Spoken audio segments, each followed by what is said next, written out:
Hey, it's State of State. We got your Nittany Line update. It's a football discussion with Tom and Justin, so kick back and press play. With former Penn State and NFL defensive back Justin King, I'm Tom Hannafin. This is State of State. Please like, comment, subscribe, rate us, and turn on notifications. Follow us on social media at State of State Pod. Comment on our YouTube channel. And if you haven't done so already, you can become a member of our YouTube channel. For just 99 cents a month, you can get all upcoming episodes of State of State, plus our entire members-only playlist, ad-free, commercial-free. Hit the join button on our homepage or follow the link in the description of this podcast. State of State is presented by BetOnline. BetOnline continues to be the world's most trusted betting platform and your number one source for online betting. Whether you're a seasoned fan or a first-time bettor, BetOnline is your ultimate game day companion with the largest selection of odds on everything from football to the NBA, college basketball to the NHL and UFC. BetOnline is the number one sports betting source, from touchdowns to three-pointers and hat tricks. BetOnline has you covered on every game, every play, and every win. State of State is presented by BetOnline. The game starts here. Hi, everyone, and welcome to State of State. I'm Tom Hannafin. Today, I'm joined by former Ohio State All-American defensive back Chimdi Chekwa from the Believe in Buckeyes podcast from within the Believe Podcast Network to shed some light on Penn State's new defensive coordinator, Jim Knowles. The announcement earlier on this week that Knowles was leaving the national champions and joining the Nittany Lion for the 2025 campaign. So, Chimdi, I thought, one, you obviously played at an extremely high level in the Big Ten and in the National Football League, so it's going to shed some light on what we're about to inherit at Penn State. A lot of stuff out there in terms of the exodus of Jim Knowles from Ohio State to Penn State, but I want to start off with what your general observation has been watching Jim Knowles for several seasons now at Ohio State as a defensive coordinator. Yeah, generally, and even watching him prior to going to Ohio State at Oklahoma State, you know, he's a very great defensive mind, right? And I thought, you know, one of the things when they hired Jim Knowles, Ohio State defensively had really been struggling, and that's something new to the Buckeyes, right? There's one thing, if anything, you may have some years where you struggle on offense, you know, going back to the stressful years when I played there, but you never struggled defensively, and it felt like the team was spiraling because of that. And bringing in Jim Knowles was the beginning of the change of that shift. And what Jim Knowles brought to Ohio State, just watching his defenses, even prior to him joining, he brought the ability to, you know, create a little bit more flexibility in how the defense can solve for all the explosive offenses that we see in college football, with two key things. You know, that third safety that's kind of like an adjuster and it moves all over the place. You see Caleb Downs playing that role. And the other thing that was Jim Knowles' staple was that jack position, right, where you have a guy who on the defensive line can move around as well, similar to that third safety. So he brought that flexibility, and that proved to be something that was useful for Ohio State, although they didn't fully run Jim Knowles' defense all the way. So from your understanding, not to go too into the weeds on it, prior to Jim Knowles' arrival, how hands-on was Larry Johnson Sr. with the actual decision-making of the defense and outside of just being a position coach? And Penn State fans are intimately aware of Larry Johnson Sr.'s prowess and ability as a coach. Yeah, I think Larry Johnson was the guy who really focused on the defensive line. And if you look back in Ohio State's recent history, they've had some of the best defensive linemen in college football history, not just in college football for those seasons with Chase Youngs and the Bosa brothers, et cetera. And I think he's been very influential in terms of how that D-line has operated. Not so much the overall defense. I think where the defensive philosophies clashed a little bit with Jim Knowles is, his structure of defense requires a little bit of shift in how you handle those defensive linemen and what they do. And that isn't what Larry Johnson is accustomed to. So there was a little bit of clash there. But I think prior to that, 4-3 defensive scheme is what Ohio State ran, and it fit with what Larry Johnson kind of did with his guys up front.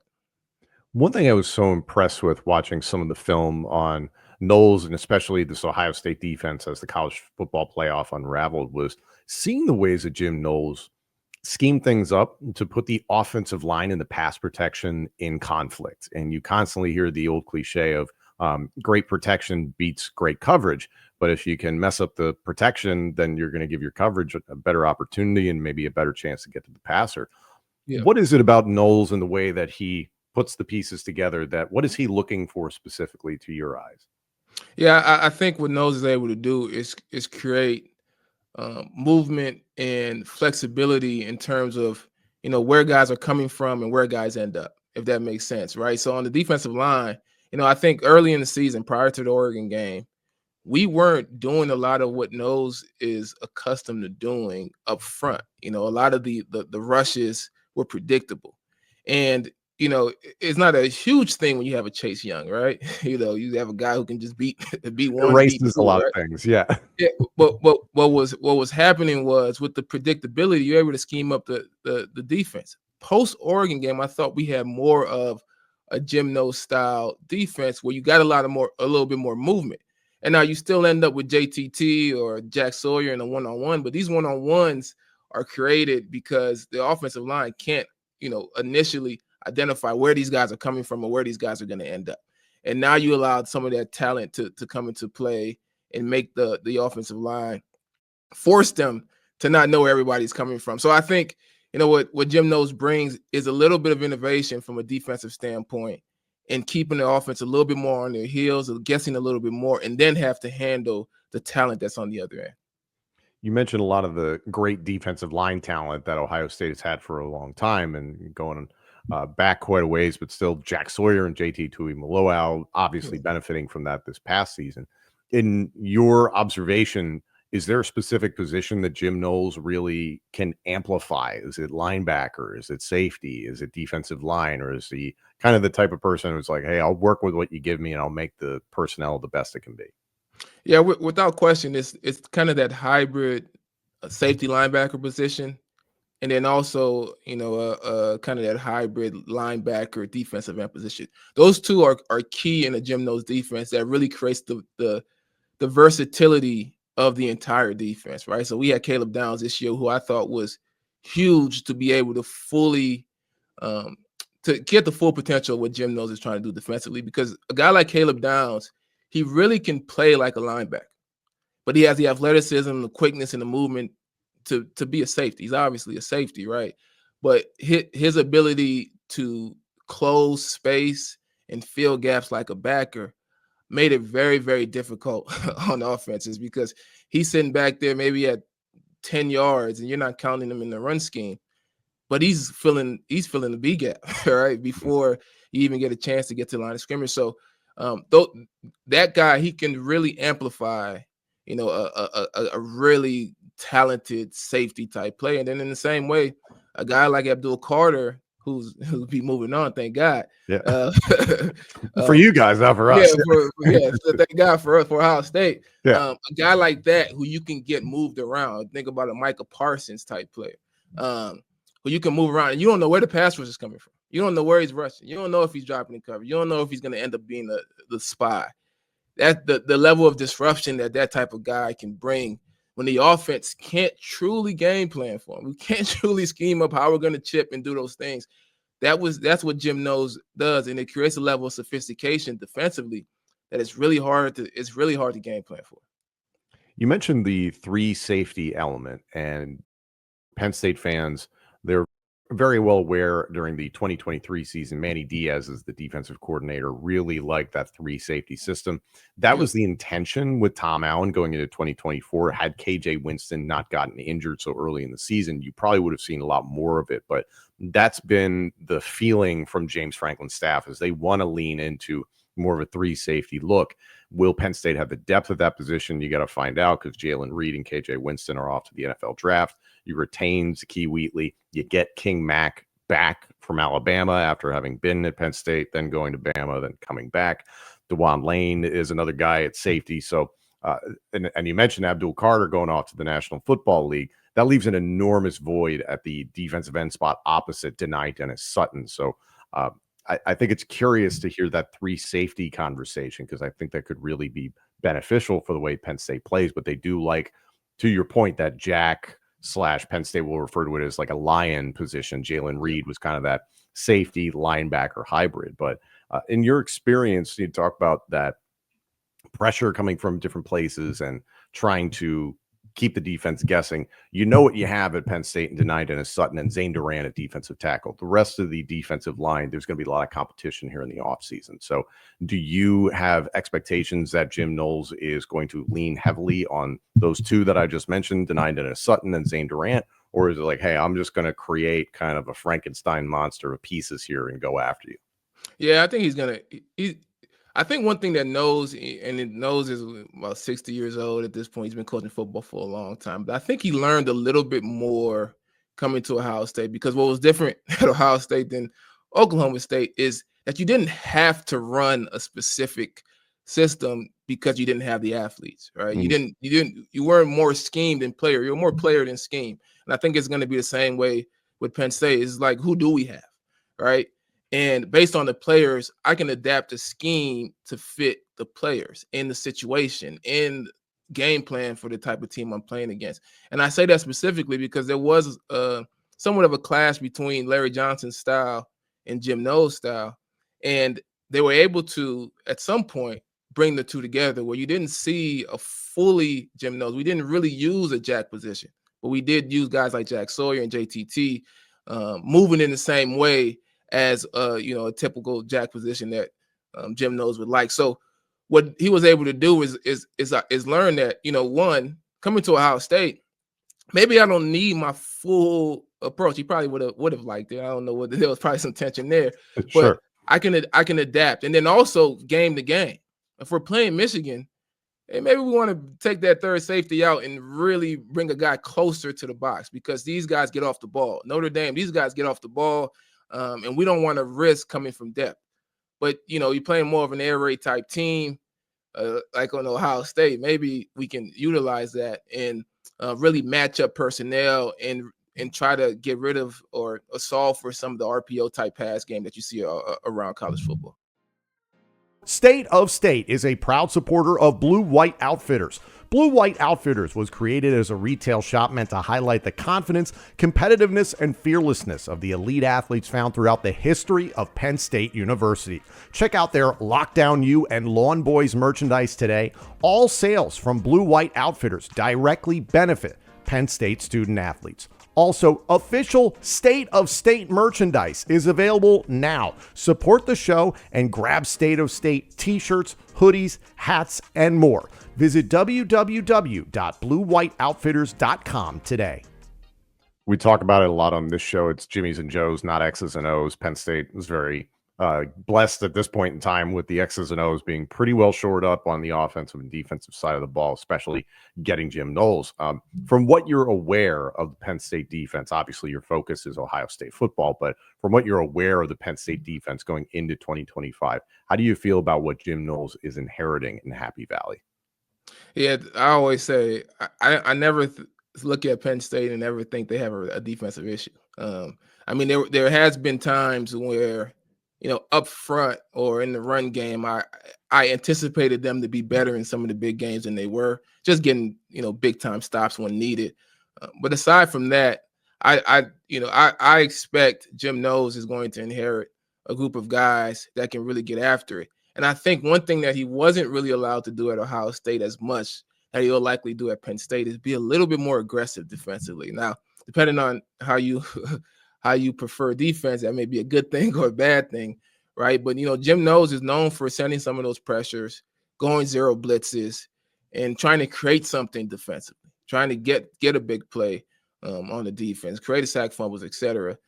He was held back from that some at Ohio State ever since that first Michigan game where 5 explosives were given up for 5 touchdowns. And it was because of some of those aggressive play callings, but it wasn't necessarily the play call. It was the execution. Guys didn't get lined up. Guys didn't execute right. And from then on, there was, Ryan Day was pretty much on top of, we're not going to give up those explosives. I anticipate Jim Knowles taking this Penn State defense to another level in terms of trying to be more aggressive, trying to create more defensively. And we'll see how it plays out. He's someone who, from a game planning standpoint, he's going to have a lot of answers for the offenses. So at the end of the day, it's going to be some big time matches between Penn State and Ohio State, especially him knowing kind of what Ohio State likes to do offensively. Penn State playing at Ohio State this coming season, so everybody's going to be circling that. Penn State's history of defensive coordinators recently has been just outrageous. You go from Brent Pry to Manny Diaz to Tom Allen and now to Jim Knowles.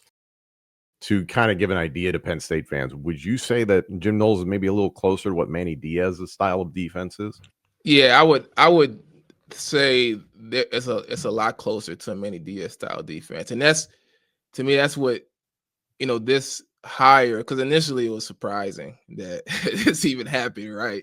But I think one of my first thoughts was, it feels like Penn State's getting back to the Manny Diaz style of play that we saw a couple years ago. So yeah, I would link those two in kind of a similar style, play calling style.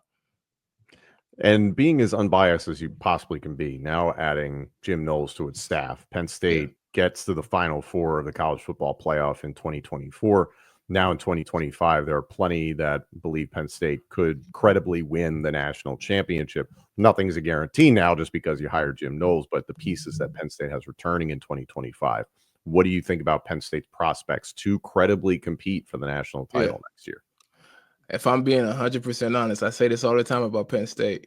I think they max out as a Final Four team, even with adding Jim Knowles. And the reason I say that is because when I used to play at Penn State, back when Coach Tressel was the coach, there was always a fast, explosive, take the top off the defense type receiver. Even if he wasn't like a first-round pick or whatever, there was a guy, if you go look at his track times in high school, he was running the 10.6, 10.7, whatever. I just don't see that. And to me, until they have that threat of explosive receiver, they won't max out as to who they can be, and they won't compete for a national championship. That's my honest feeling. It almost feels like, and maybe they're not done with adding players on the outside, but it almost feels like the approach is going to be defense and run game to be able to get there, similar to a Notre Dame, similar to a Michigan. But that's, to me, is just not Penn State. To me, Penn State is a little bit more Ohio State without the receivers on the outside. And until they add those receivers, I don't see them competing for a national championship. And while Jim Knowles is very talented in terms of his approach, to me, it's a Manny Diaz style defense, and they max out to where they were when Manny Diaz was the defensive coordinator. So yeah, that's my honest opinion. I follow Penn State really closely because when you look at talent in the Big Ten consistently each year, to me, they're the team that's always there. But to get over the hump, to me, they have to have guys on the outside. Every Penn State fan agrees with you, by the way, in terms of wide receiver, at least. I think there's going to be people that push back in the comment section on this just a little bit on what you were saying. But I see what you're saying entirely about the wide receiver position. Jahan Dotson is really the last true number one Penn State had that scared anybody. And no disrespect to some of the other guys that Penn State has had. I'll let you go on this. Obviously, somebody as a defensive back, you're evaluating wide receivers. Penn State lost Amari Evans and Harrison Wallace into the transfer portal. I don't think there was necessarily a situation where Penn State fans were losing too much sleep over that. I think naturally you would have liked to have retained your top two wide receivers, but the production wasn't there. Penn State gets Devontae Ross from Troy and Kyron Hudson from USC in the transfer portal. So kind of addition and subtraction there. What do you think about Hudson and Ross potentially being 1 and 2 at Penn State's wide receiver position? Is that an upgrade? I mean, I don't know too much about the guys, honestly. Fair. So I would say maybe it is. Maybe the scouting, Penn State, whoever does the scouting, identify these guys are the difference makers. It just doesn't feel like it. I'm just to be honest, I think those are two solid players. I've looked at their production, but it just doesn't feel like it. And there's a difference between guys who can, get first downs, help you win games, and a guy in the big game who's going to take the top off the defense. You need at least one of those guys that when the cornerback lines up, we're saying, hey, number 5 is right here. Number 8, he's lined up in the slot. He's lined up in the slot. I don't know if you watched the national championship. There was a play where I did. Yeah, number 4 is pretty good for you guys. Yeah, Jeremiah Smith. Whenever he was in a different location, everybody on the defense was screaming. So much so that they ran a fake, motion one way. The whole defense shifted, and he came back and he was wide open. You need one of those guys because it requires everybody to stay honest defensively. It requires those safeties to stay put. It requires everybody to be disciplined and not be able to add that extra guy in the box that can shut down the run. And I think Penn State will beat everybody they're supposed to beat, everyone. As soon as they play a team like Ohio State, maybe Oregon, I think they're going to be challenged because, you can game plan against an offense that just does not have the explosive play on the outside, and that's just the reality. Penn State's got Oregon at home in late September, and then they'll be on the road at Columbus against Ohio State, I believe, in early November. So those are the 2 big ones next season. He is Chimdi Chekwa, former Ohio State Buckeyes corner. You can check him out on the Believe in Buckeyes podcast, wherever you get your podcast. Chimdi, thank you so much for joining me. Really appreciate it. Thank you all so much for joining us. This episode and our entire library of shows is available now on YouTube, Apple Podcasts, Spotify, and wherever else you get your podcasts. Please like, comment, subscribe, rate us, and turn on notifications. Follow us on social media at State of State Pod. Comment on our YouTube channel. And if you haven't done so already, you can become a member of our YouTube channel. For just 99 cents a month, you can get all upcoming episodes of State of State, plus our entire members-only playlist, ad-free, commercial-free. Hit the join button on our homepage or follow the link in the description of this podcast. State of State is presented by Bet Online and by Blue White Outfitters.